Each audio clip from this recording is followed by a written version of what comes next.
Irakurketa erraza zer dan? Pentsatu, askotan, nahi asko gustatzen zait bizitzak erabate sustien harrapatzen hauenien, eta irakurketa errazarekin hoxe pasatu zitzaidan. Nik nire bizitzan, nire lanaren etengabeko junetorrian edo, euskararen munduan eta, baneukan kezka jarraitu bat. Ze ni biltzen nintzen, batez ere eskoletan eta irakurle pesenterekin, eta bazan kexua edo arazue edo etengabe kontatzen ziatena. Kosta egiten zaigu euskeraz irakurtzea. Orduan nik, irakurketa erraza zertzan jakin aurretik ere, haren atzetik ari nintzen, jakin gabe, ni saiatzen nintzen pentsatzen, badago irakurle hori batzuek etengabe ateratzen die estatistikak eta ikerketak eta baino badirudi ez degula nabarmena dana edo ez degula onartu nahi. Irakurle askori eta irakurle askori esatean, nik azpimarratuko nuke, irakurle euskaldun, euskaraz bizi, familiarekin, lagunekin, euskaraz ikasi, guztiz euskaldun duta dagoen irakurle askorentzat, euskaraz irakurtzea zaila da, zaila egiten zaio. Eskoletan etengabe hori izaten zidaten, euskaraz bizigea, baina irakurtzeko nahiago dugu erdara. Horrekin beti bueltaka, tarteka saiatzen nintzen, liburu sinpleagoak edo pentsatzen, ea honekin harrapatzen ditudan. Adibidez, idatzi nuen liburu bat, Zombia San Mamesen, helburua zan pixka bat, marina edo harrapatzeko egina. Eskartu zidaten leku batzutan liburu hori, humorea, eta eskola batzuetan esan zidaten ez da nahikoa.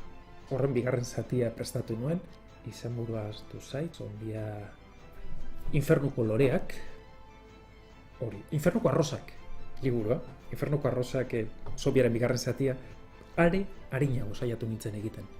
Eta hala ere, esaten zidaten ez da nahikoa. Egia nengoen, pentsatzen, ze gehiago zerbaitago falta zaitena.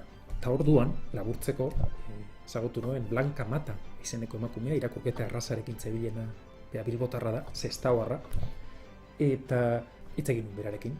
Eta beste mundu bat zabaldu ziren. Zer da nola hitz gutxitan, Suedian edo garatu zuten duela 40 urte inguru, sistema bat, hasieran hezkuntzarekin esperimentutxo batzuk egiten, gero konturatu ziren sistema hori egokiezala etorkinekin hizkuntza ikasi nahi zutenentzat, gero bapatien konturatu ziren, zegoela jende kopuru desente, denetariko arazoak zitunak, berdintzan, bizta arazoak, dislexiak edo entzumen arazoak, paralisi, erun paralisiak, Alzheimerrak, Down sindromedunak, denetariko jendea kopuru oso handia zegoela irakurtzeko orduan problema zituztenak.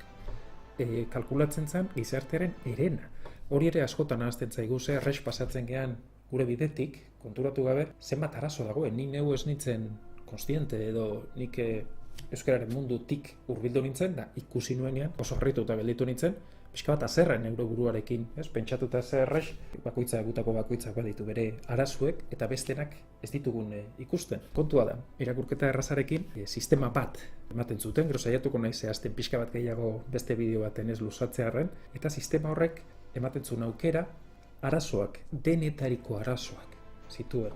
Jendeari hurbiltzeko irakurketa zentzu guztian. Zezu pentsatu, ez bakarrik eskolan edo hizkuntza ikasten ari direnentzat, pentsatu administrazio kontuak. Zenbat gutun iriste zaizkigun, udaletatik, ez dakite burokraziak iriste zaizkigu, berdinaz hizkuntzatan dauden, ez da ezer ulertzen. Oso zaila egiten zaigu ulertzea.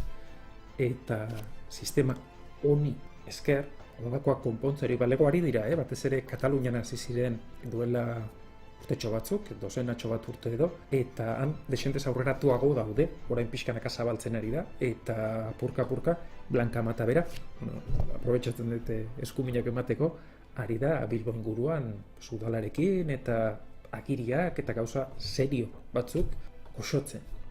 Orduan, irakurketa erraza, alde batetik, niretzat bi bide izan ziren bat, neurea, banentorren bidetik, euskararen alorrien, ikusten nun behar izugarria.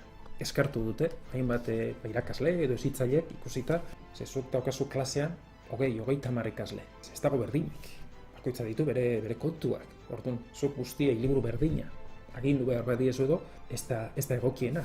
Eta irakurketa errazak adibidez, ahalbidetzen du, arazo dituzten hainbati, behintzat lehen aurrera pauso horiek, edozer lortzeko, edozer apurka-apurka egin behar da. Mendi bat igotzeko, edo zer goxatzeko ere, kafea goxatzeko txikitan etzaigu gustatzen, eta gero urteekin ikisten duzu desberdintzen, ia edozein edari, tea, musika, artea, hori dana ikasten da apurka, garatu egiten da.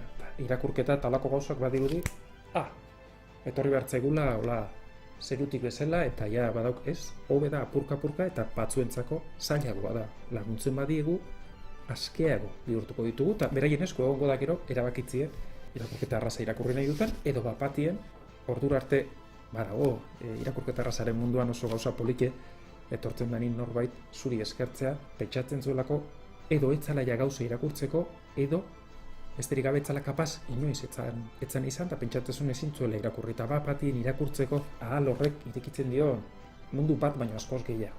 Orduan, irakurketa erraza, alde batetik gizarteari begira oso importante iruditzen zait, eta beste alde batetik euskerari begira, ze esanik ez, segurean, ohiko problema hori guztiez gain, dago alfabetatu gabeko belaunaldi luxe bat aurretik, eta gurean, orainien ere gaur egun, problematxoa ditugu gazteei zailagoa egiten zaielako euskeraz irakurtzea.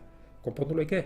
Bai, ez uste dut. Baina beste modu batzuk ere probatu behar ditugu, eta iruditzen zait irakurketa arraza izan lehikela, horietako azpimarratzeko moduko bat.